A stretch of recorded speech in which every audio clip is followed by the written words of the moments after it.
أعوذ بالله من الشيطان الرجيم.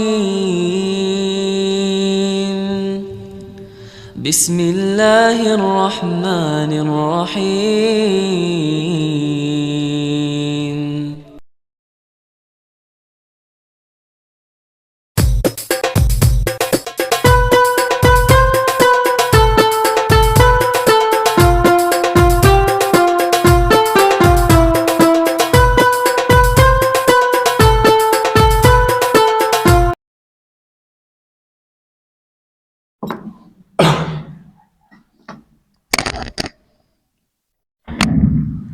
Bismillah. Assalamualaikum warahmatullahi wabarakatuh. Alhamdulillahirabbil alamin. Allahumma sholli wa sallim wa barik ala Muhammad wa ala alihi wa sahbihi ajmain. Bagaimana kabar Bapak Ibu? Sehat ya? Alhamdulillah. Saya mengajak Bapak Ibu pagi hari ini tanggal 26 Safar 1448 Hijriah kembali untuk bersyukur dan berterima kasih kepada Allah Subhanahu wa Ta'ala. Kok sampai dengan pagi hari ini Bapak Ibu masih diberikan kesempatan untuk hidup dulu Pak, ya. Berapapun uang yang Anda punya, apapun kondisi keuangan ekonomi panjenengan, berapapun tensi panjenengan, berapapun gula darah panjenengan, bagaimana hubungan panjenengan dengan tetangga, dengan istri, dengan suami, Pak Bu, kalau hari ini kok jantung panjenengan masih bisa berdetak, nadi panjenengan masih bisa berdenyut, nafas panjenengan masih bisa berhembus, itu harus disyukuri. Percuma Bapak Ibu punya uang miliaran rupiah, triliunan rupiah, kalau Bapak Ibu dalam 3 hari ini tidak bisa buang air besar, tidak bisa buang air kecil, tidak bisa buang angin. Bapak Ibu pagi hari ini bangun dari tempat tidurnya tanpa ada alat medis yang menempel di tubuh panjenengan. Ini kadang nggak kita syukuri, Pak. Yang kita syukuri itu kalau ada duit, kita bisa buang angin, itu udah enaknya luar biasa. Bapak Ibu bisa melangkahkan kakinya ke Masjid Al-Mustaghfirin untuk sholat subuh, itu disyukuri. Bapak Ibu masih bisa memilih, saya mau pakai baju koko yang mana, saya mau pakai baju batik yang mana, saya mau pakai peci yang mana ibu-ibu, saya mau pakai mukena yang mana, mau pakai rukuh yang mana, masih bisa milih. Berarti Bapak Ibu semuanya masih di dalam kecukupan oleh Allah Subhanahu wa Ta'ala. Ini kadang nggak kita syukuri, Pak. Yang kecil-kecil kayak gini, ya, yang kita syukuri itu yang besar-besar. Kalau kita dapat mobil, kalau kita dapat sepeda motor, kita dapat rumah, dapat uang 100 juta, anak kita diterima di perusahaan A, di instansi B, di sekolah C, dan lain sebagainya. Maka hari ini saya mengajak Bapak Ibu dan diri saya sendiri untuk bersyukur kepada Allah Azza wa Jalla. Bapak Ibu yang dirahmati Allah, di waktu 30 sampai 40 menit ke depan, ya, kita nggak usah panjang-panjang, karena nanti juga di kampung saya juga ada jalan sehat sekitar jam 6:30 sampai jam 7 pagi dalam rangka 17 Agustus. Bapak Ibu yang dirahmati Allah, jamaah subuh ceria Masjid Al-Mustaghfirin Winong, saya menggantikan Ustadz Royan Utsani yang seharusnya mengisi pada pagi hari ini karena beliau pergi ke Malaysia untuk menyelesaikan studi doktoralnya kemarin Kamis selama 1-2 bulan di Malaysia. Jadi beliau mengutus dan mendelegasikan saya untuk bisa berbagi ilmu dan bersilaturahmi kepada Bapak Ibu jamaah Masjid Al-Mustafirin di Minum. Bapak Ibu yang dirahmati Allah, saya akan membuka pengajian kita kali ini dengan 2 buah hadis. Hadisnya panjang Bapak Ibu. Karena hadisnya panjang, saya juga tidak hafal bahasa Arabnya. Saya hanya menceritakan bahasa Indonesianya saja. Hadis yang pertama Bapak Ibu, pada suatu ketika di kota Madinah, ya, di kota Yasrib. Jadi zaman dulu itu belum ada yang namanya Madinah, belum ada. Adanya namanya Yasrib. Di kota Yasrib Bapak Ibu, Rasulullah itu mengumpulkan banyak sahabat. Matur nuwun, Pak. Mengumpulkan banyak sahabat. Beliau Bapak Ibu, Rasulullah memerintahkan para sahabat untuk ke suatu daerah yang bernama Bani Quraidah.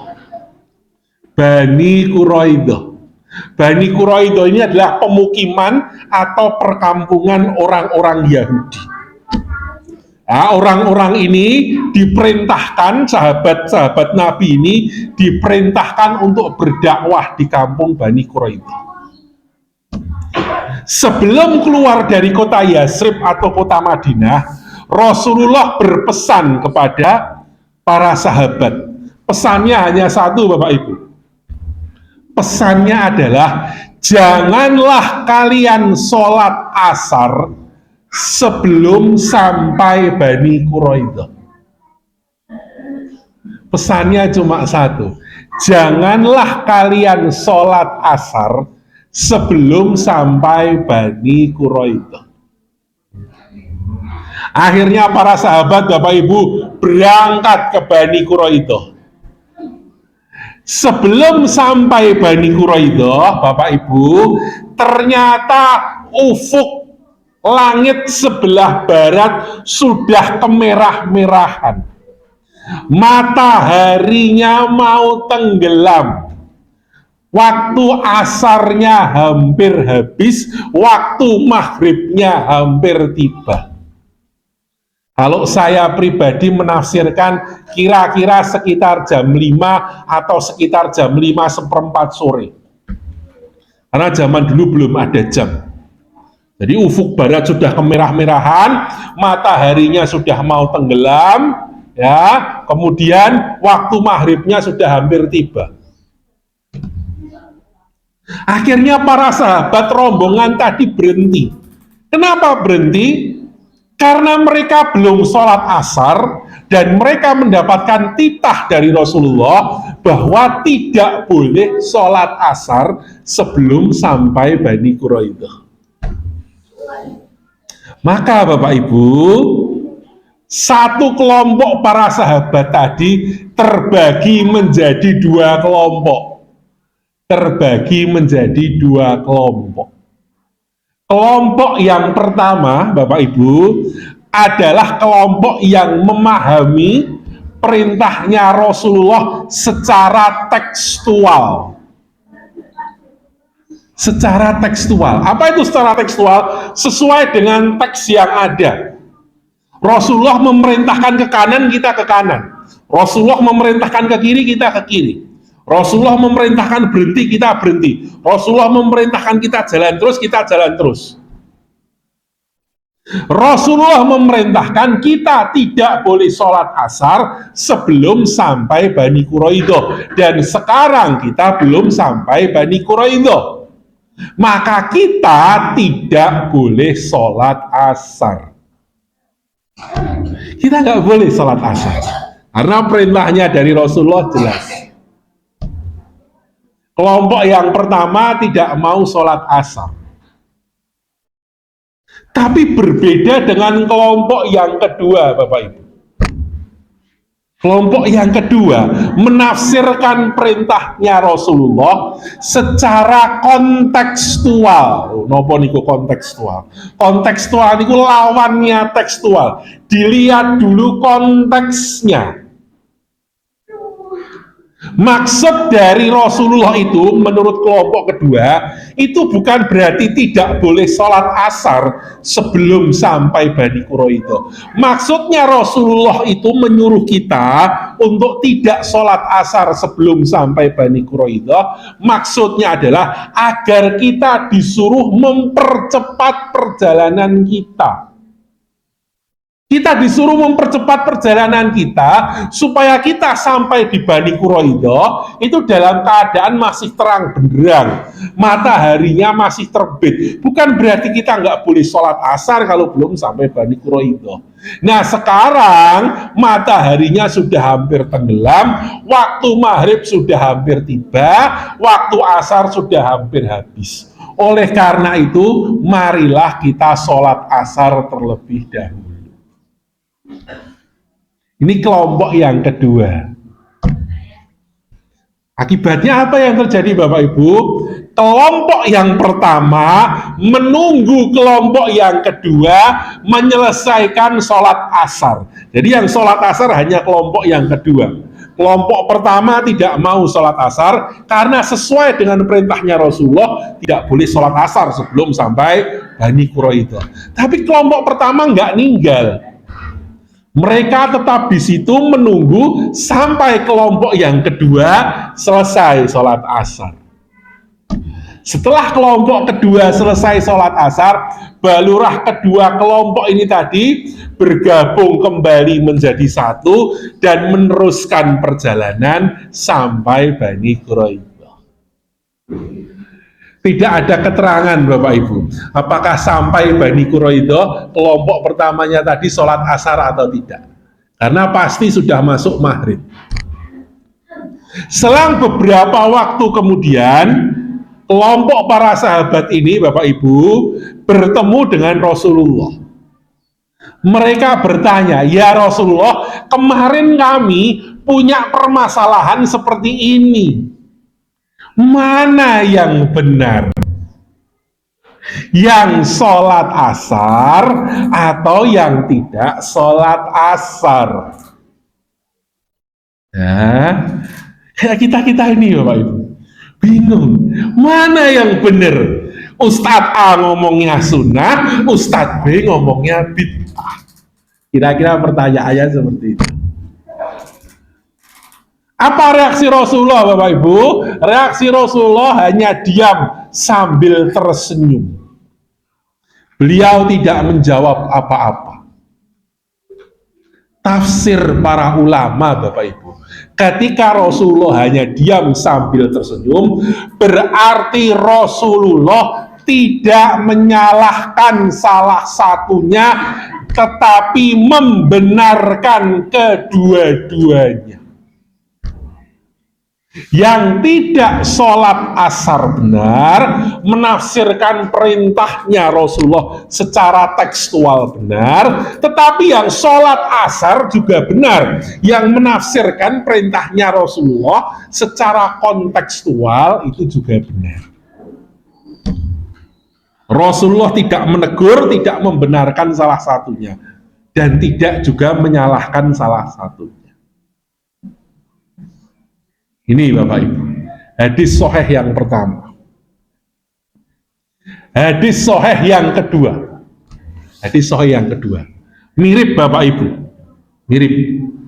Ada dua orang sahabat, A dan B, katakanlah A dan B, sedang dalam perjalanan, sedang dalam keadaan safar Bapak Ibu.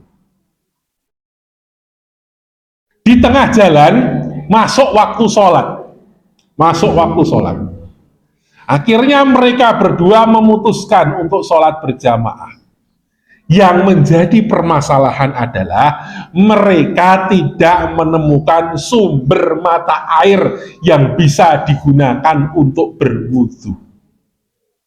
Sementara syaratnya sholat harus wudu dulu, harus toharoh dulu, harus bersuci dulu. Akibatnya apa? Dua orang ini tadi memutuskan untuk tayamum. Dan mereka kemudian sholat berjamaah. Selesai sholat berjamaah, Bapak Ibu, mereka kembali melanjutkan perjalanan. Selang beberapa lama, Bapak Ibu, mereka menemukan sumber mata air. Nah, di sini kemudian terjadi perbedaan pendapat antara dua orang sahabat A dan B tadi. Si A ngomong, kita sudah menemukan sumber mata air, marilah kita berwudu kembali dan mengulangi sholat kembali. Si B, Bapak Ibu, mengatakan, oh tidak perlu, kita tadi sudah tayamum dan kita tadi sudah sholat, maka nggak perlu sholat. Tadi kita sudah sholat, nggak perlu ngulangi. Akibatnya apa yang terjadi, Bapak Ibu? Yang terjadi adalah si A tetap kemudian mengambil air wudhu dan sholat sendiri. Sementara si B sudah tidak mau mengulangi sholatnya. Kemudian beberapa waktu mereka bertemu dengan Rasulullah. Ya Rasulullah, kemarin kami ada kasus seperti ini. Mana yang benar?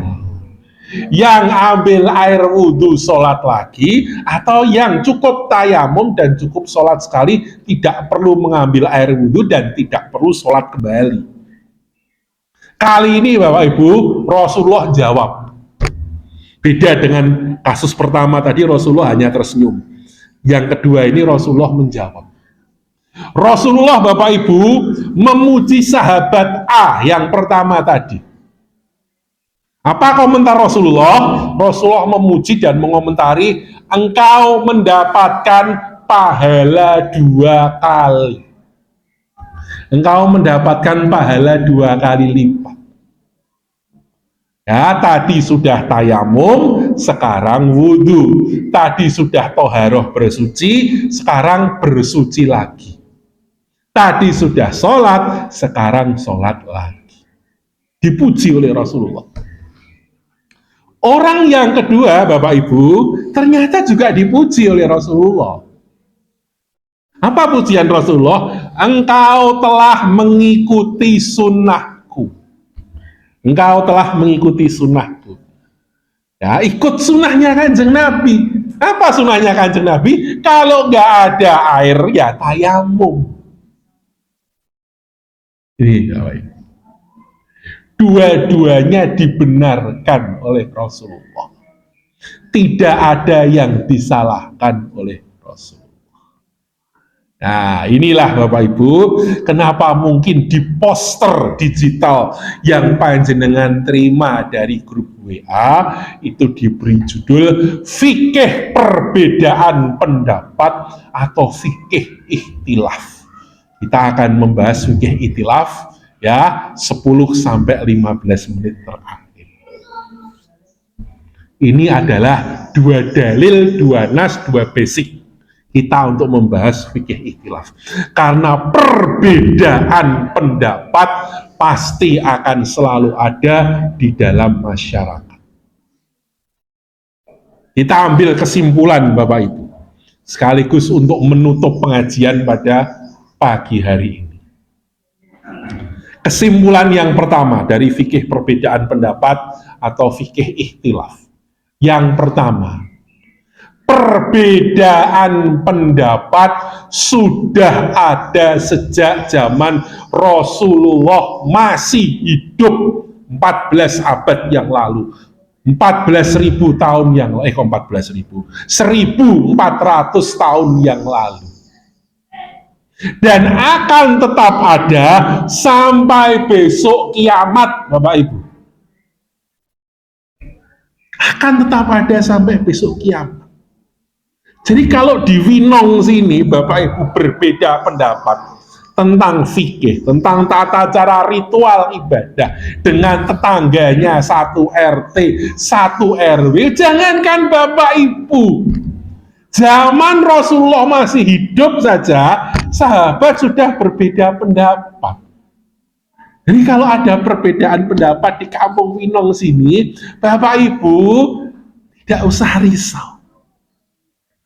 Dan ini akan terus ada sampai besok kiamat. Bapak Ibu mau debat sampai pagi hari, tidak akan ketemu. Dulu masih enak, ada Rasulullah. Kita tanya Rasulullah, yang benar yang mana, yang salah yang mana, Rasulullah bisa memutuskan. Kalau kita sekarang kan nggak ada, Pak. Nah, jangankan warganya, jangankan umat Islamnya, ustadz, mubalik, dai, kiai, ulama juga berbeda pendapat. Tergantung rujukan panjenengan mengarah ke siapa. Jadi Anda mau debat usir seperti apapun, Anda mau menghadirkan dalil-dalil ayat Quran, hadis-hadis sahih, hadis-hadis hasan, dan lain sebagainya, perbedaan pendapat pasti akan terus ada. Itu harus Bapak Ibu terima dulu. Kalau Bapak Ibu nggak bisa terima, kita susah Bapak Ibu nanti jalan bermasyarakat. Itu satu. Yang nomor dua, Bapak Ibu, simpulan kita yang nomor dua, perbedaan pendapat itu ada mulai dari ibadah kita sehari-hari, ya, sampai dengan muamalah keduniawian. Sampai dengan muamalah keduniawian. Contoh, Bapak Ibu di Masjid Al-Mustafirin ini sholat, pasti beda-beda, nggak mungkin sama. Ya, saya tidak tahu Bapak Ibu ada yang pakai niat, ada yang tidak. Ada yang pakai usoli, ada yang tidak. Ada yang pakai bahasa Indonesia, aku niat subuh 2 rakaat karena Allah Ta'ala. Ada yang tidak. Bapak Ibu mau mendebat apapun, gak bisa, itu gak ada dalilnya. Orang kalau sudah mantap dengan keyakinannya sendiri, gak bisa dirubah. Baru niat. Belum takbiratul ikram. Bapak Ibu takbiratul ikram mengangkat tangan. Seberapa ke atas, seberapa tinggi tangan Anda. Ada yang takbiratul ikram sampai dada. Allahu Akbar. Ada yang takbiratul ikram sampai pundak. Allahu Akbar. Ada yang takbiratul ikram sampai dengan daun telinga. Allahu Akbar. Sedekapnya ada yang beda-beda, ada yang di wudel, ada yang di pusar, ada yang di perut, ada yang di dada. Gak bisa, itu gak boleh, yang benar itu yang di situ. Sampai kiamat Bapak Ibu debat, gak akan berhasil. Bahkan ada sahabat yang sedekapnya itu di pinggang Bapak Ibu. Allahu Akbar. Ada. Kenapa? Karena waktu zaman perang, Rasulullah ada pedang di sebelah kirinya, dan ketika setelah selesai takbir, Rasulullah memegang pedangnya. Sedekap sambil memegang pedangnya. Satu kali Rasulullah melakukan itu, dan para sahabat melihat, itu sudah dianggap sunnah. Beda-beda. Ini belum baca apa-apa loh Pak Bu, ya, baru takbiratul ikram, belum baca apa-apa, ya, belum baca doa iftitah.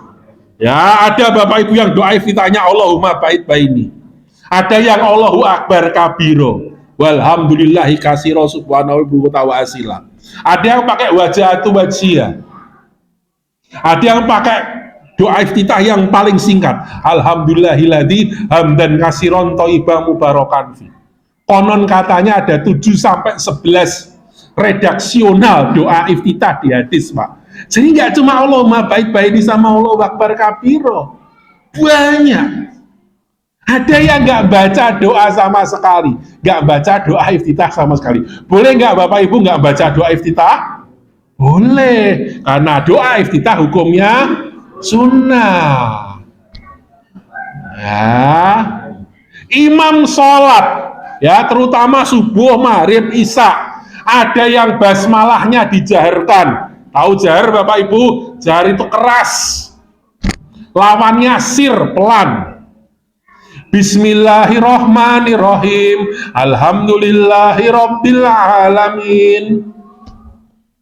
Ini berdasarkan hadisnya Abu Hurairah. Abu Hurairah itu mengatakan, sholatku ini adalah sholat yang paling sama persis dengan Rasulullah.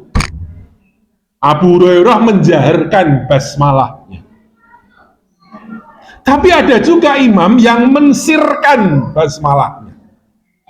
Bismillahirrahmanirrahim. Alhamdulillahirabbil alamin. Itu hadisnya Ibnu Abbas. Ibnu Abbas itu bilang, selama aku sholat di belakang Rasulullah, di belakang Abu Bakar, di belakang Umar, di belakang Utsman, di belakang Ali, aku tidak pernah mendengar imam mengucapkan basmalah di awal Al-Fatihah. Jadi ini perbedaan pendapat Bapak Ibu. Ya, nggak perlu kemudian, nganggo basmalah lagi, berarti imamnya NU. Basmalah ora krungu ki Muhammadiyah wis cetok masjid Muhammadiyah iki. Wegah aku ora mantep ning kono kuwi salate ngene. Itu baru awal Bapak Ibu. Ya, belum nanti doa kunut. Ketika subuh. Ya, di kota gede mayoritas tidak ada kunut. Bapak Ibu masuk ke Jawa Tengah, Jawa Timur, hampir semuanya doa kunut semuanya. Setelah iktidal di rakaat kedua. Ya, nanti bacaan ruku, bacaan sujudnya beda-beda. Ada yang subhana rabbiyal a'la, ada yang subhana qallahumma wa bihamdika allahumma firli. Ya, ada yang ketika atahiyat nanti telunjuknya seperti ini. Ada yang dari awal atahiyat sudah seperti ini. Ada yang mulai dari asyhadu alla ilaha illallah seperti ini. Baru asyhadu alla ilallah baru naik, ada yang sejak awal sudah begini, ya, ada yang digerak-gerakkan seperti ini, dikit, ada yang gerakannya pelan, ada yang gerakannya cepat, ya. Imamnya ada yang membaca assalamualaikum warahmatullahi wabarakatuh, ada yang assalamualaikum warahmatullah, ada yang ke sebelah kirinya cuma assalamualaikum, ada yang ke kirinya disirkan, tidak dibaca keras, beda-beda. Sholat tarawih ada yang 11 rakaat, ada yang 23 rakaat, ada yang 39 rakaat. Imam Malik, Madzhab Maliki 41 rakaat, ada yang formasinya 4-4-3, ada yang 2-2-2-2-3, ada yang 2-2-2-2-2-1, ada yang 10-1, 10 salam baru 1 mikir. Ada dalilnya semuanya Pak. Saya punya daftarnya. Ya, ada formasi 6 berapa 8 1 2 8 rakaat salam, 1 rakaat salam salat witir, dilanjutkan lagi 2 rakaat salat tarawih. Ada semua dalil. Baru sholat, belum puasa. Ya. Ada yang ora iso jenenge maca donga buka puasa kudu Allahumma lakasumtu wa bika amantu ora iso. Kowe ora sahih kuwi. Sing bener dahabat do mau wabtalatil uruku wa sabatal ajru insyaallah. Ala wis bismillah ngono wae ngopo to ngene. Macem-macem. Wah, Anda mau debat sampai besok kiamat gak akan selesai. Baru ibadah sehari-hari, Pak. Bu, belum muamalah. Ya, ada bagaimana hukumnya musik, ada ulama yang memperbolehkan, ada ulama yang tidak memperbolehkan. Apa hukumnya gambar, foto, lukisan yang ada hidung, ada mata, ada telinga makhluk hidup. Ada yang memperbolehkan, ada yang tidak memperbolehkan. Bagi laki-laki celana panjang, ada yang memperbolehkan di bawah mata kaki, ada yang tidak memperbolehkan di bawah mata kaki, harus di atas mata kaki. Ya, perempuan ada yang harus bercadar, harus ada yang berburqa, ada yang boleh tidak cadar, ada yang jilbabnya harus panjang, ada yang jilbabnya boleh pendek selama menutup aurat. Ada yang ulama yang harus pakai rok, ya perempuan harus pakai rok. Ada ulama yang boleh memperbolehkan perempuan pakai celana panjang selama auratnya tertutup. Itu beda-beda, Pak. Ya, dan ini akan terus ada. Bapak Ibu mau debat sampai kapanpun, ini nggak akan selesai. Ini ya, yang kedua. Yang nomor 3, Bapak Ibu, yang nomor 3 adalah di dalam fikih itu, Bapak Ibu, ada pendapat di mana ulama sepakat dalam pendapat tersebut, ada pendapat yang ulama belum sepakat. Ulama belum sepakat, alias terjadi perbedaan pendapat di kalangan para ulama. Namanya masalah khilafiyah. Contoh, Bapak Ibu nanya, bagaimana hukumnya mengkonsumsi narkoba? Maka ini termasuk kelompok yang pertama. Ulama sudah sepakat bahwa mengkonsumsi narkoba hukumnya haram. Tapi kalau Bapak Ibu nanya, bagaimana hukumnya mengkonsumsi rokok? Nah, maka ulama berbeda pendapat. Ya, ada yang memubahkan, ada yang memakruhkan, ada yang mengharamkan. Majelis Tarjih Pimpinan Pusat Muhammadiyah memfatwakan haram. Orang-orang Salafi juga mengatakan haram. Sementara kiai-kiai NU mengatakan makruh atau mubah. Berbeda-beda. Ya, bagaimana hukumnya riba? Sepakat ulama riba itu haram. Tapi kalau Bapak Ibu gantian nanya, apakah bunga bank termasuk riba? Nah, ini ulama berbeda pendapat. Ada ulama yang mengatakan bunga bank termasuk riba, ada ulama yang mengatakan bunga bank tidak termasuk riba. Bagaimana hukumnya perempuan yang sedang menstruasi membaca atau menyentuh mushaf Al-Quran? Berbeda pendapat, Ibu-ibu. Setidaknya ada 4 pendapat. Pendapat yang pertama, perempuan yang sedang menstruasi tidak boleh nyentuh mushaf Al-Quran dan tidak boleh membaca Al-Quran. Pendapat yang pertama. Pendapat yang kedua, perempuan yang sedang menstruasi boleh menyentuh mushaf, tapi nggak boleh baca. Nggak boleh baca. Jadi kalau ada mushaf Al-Quran tergeletak di lantai, ibu-ibu boleh ngambil. Ya, masukkan kerak. Boleh nyentuh. Tapi nggak boleh baca. Pendapat yang ketiga, boleh baca, tapi nggak boleh nyentuh mushaf. Boleh baca, tapi tidak boleh menyentuh mushaf. Nah, dengan cara apa? Dengan cara handphone. Ini bukan mushaf. Ya, tapi nggak boleh nyentuh mushaf. Tapi boleh baca Al-Quran.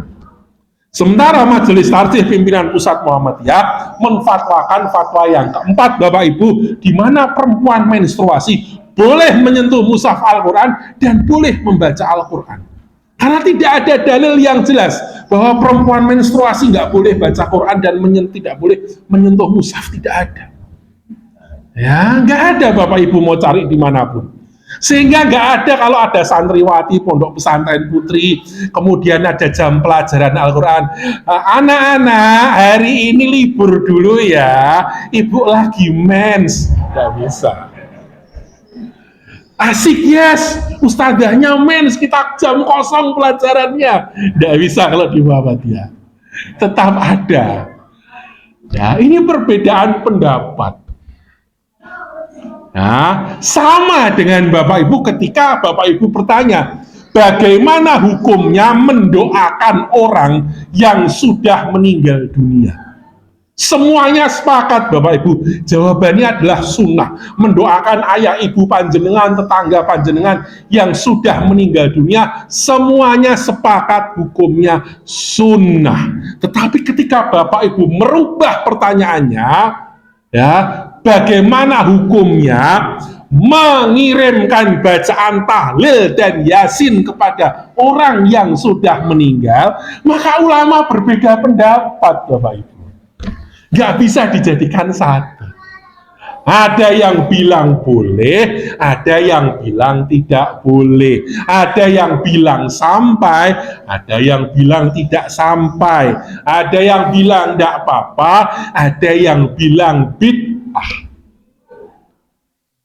Tergantung ulama tadi, rujukan gurunya belajarnya kepada siapa. Saya memberitahu kepada Bapak Ibu dua-duanya supaya Bapak Ibu bisa objektif memilihnya.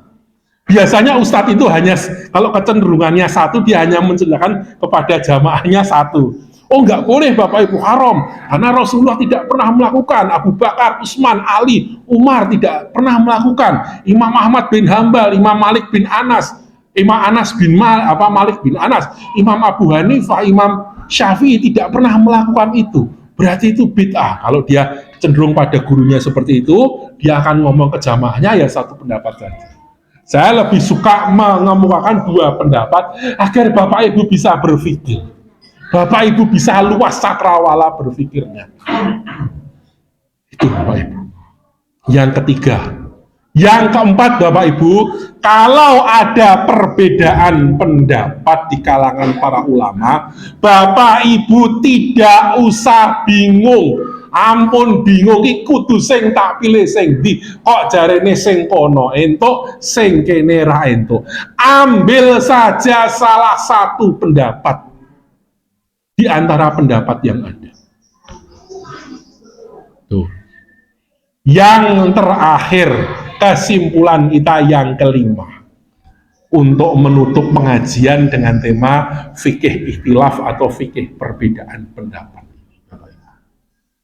Bapak Ibu, saya mengajak Bapak Ibu jamaah Masjid Al-Mustafirin Kampung Winong ini, marilah kita menghormati orang yang berbeda pendapat dengan kita.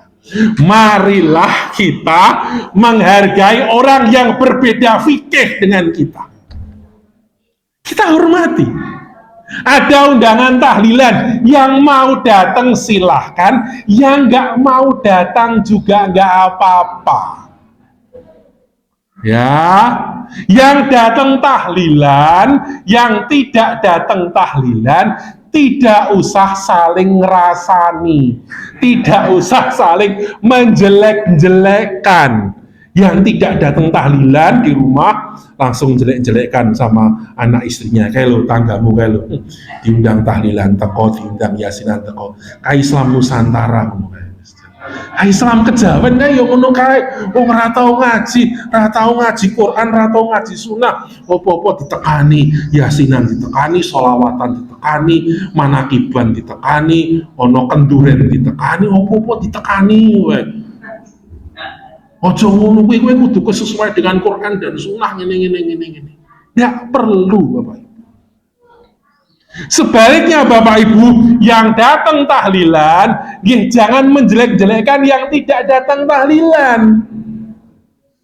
Ayo tanggamu sing ora teko tahlilan kayak Wahabi kayak Islam garis keras ngono kae. Ora teko tahlilan kae intoleransi, anti NKRI, kayak anti Pancasila ngono kae. Wis arep 17 Agustus ngene iki kok isih ana sing ora gelem angkat yasinan ngono ki.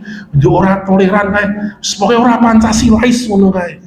Ngapain Bapak Ibu? Ya. Semua orang itu punya prinsip sendiri-sendiri. Ada saudara muslim panjenengan yang mengucapkan selamat hari raya Natal kepada umat Kristiani. Hormati Pak, dihormati ya, jangan sampai ucapin selamat Natal kayak liberal, sekuler kayak wis kafir ngono kayak wis murtad kayak kudu syahadat ulang kayak. Siapa Bapak Ibu bisa mengkafir-kafirkan orang? Ya, kalau sana mengucapkan selamat hari raya Waisak, selamat hari raya Nyepi dan lain sebagainya, silahkan. Kita menghormati. Sebaliknya Bapak Ibu kalau mau mengucapkan selamat raya hari Natal, kepada umat Kristiani, ya Bapak Ibu harus menghormati saudara muslim panjenengan yang tidak mengucapkan. Ya, jangan guys, Islam ekstremis ngono guys. Ora gaul, ya ora dikira sing paling bener awake dhewe, ya to kae bosone ngono-ngono kae nek ora wong Muhammadiyah ya wong Salafi ngono kae. Oh, ya ngono kae sing bagai disintegrasi bangsa ya kae. Enggak usah. Kita saling menghormati saja. Yang mau mengucapkan selamat Natal, selamat Waisak, silahkan. Gak usah kita kafir-kafirkan, kita gak punya hak untuk mengkafirkan. Yang tidak mau mengucapkan, ya enggak apa-apa. Kita hormati juga. Apa susahnya Bapak Ibu menghormati dan menghargai orang lain? Sebenarnya nggak ada. Cuma kalau dalam sholat, Bapak Ibu harus ikut imam. Ya, harus ikut imam. Imamnya pakai kunut, Bapak Ibu ya pakai kunut. Ya, jangan sampai imamnya pakai kunut, Allahumma dini fiman hadait wa afini fiman hafait. Terus Bapak Ibu astagfirullahaladzim bitahi, wis aku langsung sujud dewe wae. Jangan. Ikut imamnya. Ya, imamnya nggak pakai kunut, langsung Allahu Akbar sujud. Bapak Ibu ya jangan pakai kunut. Langsung kunut sendiri, Allahumma dini fiman hadait wa afini fiman hafait. Walah, mau imam ranggo jebule masjid Muhammadiyah, wis engko aku tak subuh meneh tak ulangi dhewe tak baleni. Ya, ikut imamnya. Tarawihnya mau 2 rakaat ikut imamnya, mau 4 rakaat ikut imamnya. Mau 23 rakaat ikut imamnya kalau jenengan kuat. Nek mboten kuat nggih mundur, ya, karena tarawih hukumnya sunnah. Nah, jangan dipaksa. Ya, saya orang gendut seperti ini Bapak Ibu, tarawih 23 rakaat, ya, dengkul saya yang linu, jantung saya yang terengah-engah, saya rakaat mundur. Gitu. Ya, ikut imamnya. Tapi kalau dalam keseharian sehari-hari, ya, saling toleransi, kita hargai Bapak Ibu. Saya yakin di Masjid Al-Mustafir ini banyak pendapat. Ya, satu, ya, tuh. Kemudian saya tambahi poin lagi, saya pesan pada Bapak Ibu warga Winong di sini, yang mayoritas jangan mengintimidasi yang minoritas. Yang mayoritas belum tentu benar, yang minoritas belum tentu salah. Sekali lagi, yang mayoritas jangan mengintimidasi yang minoritas.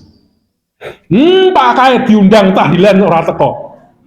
Diulang yasinan ora teko. Sesuk titenono. Nek mantu ora bakal tak tekani. Nek ono sing mati keluargane ben adus dhewe.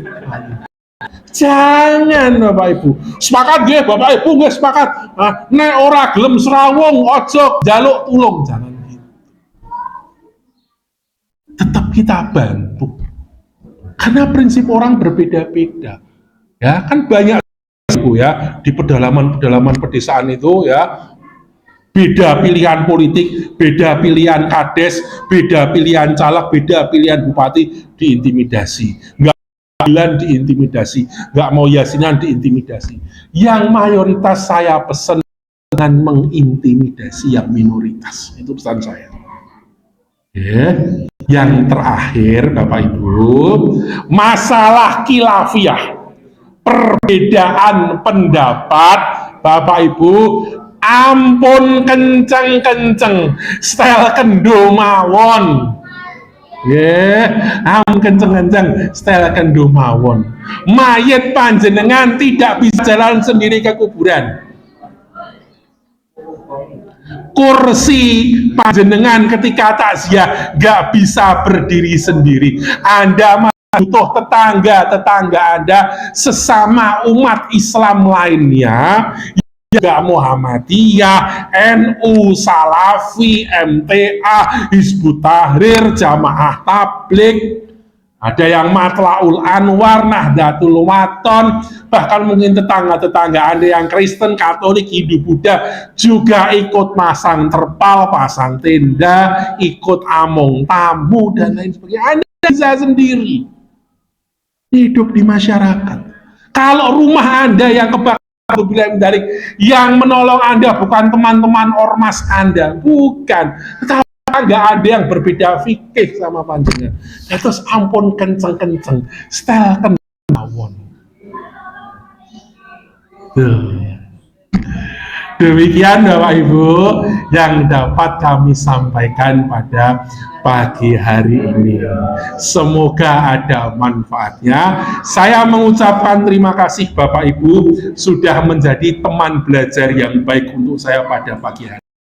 Pagi hari ini Bapak Ibu yang belajar kepada saya, insya Allah suatu saat akan belajar kepada Bapak Ibu.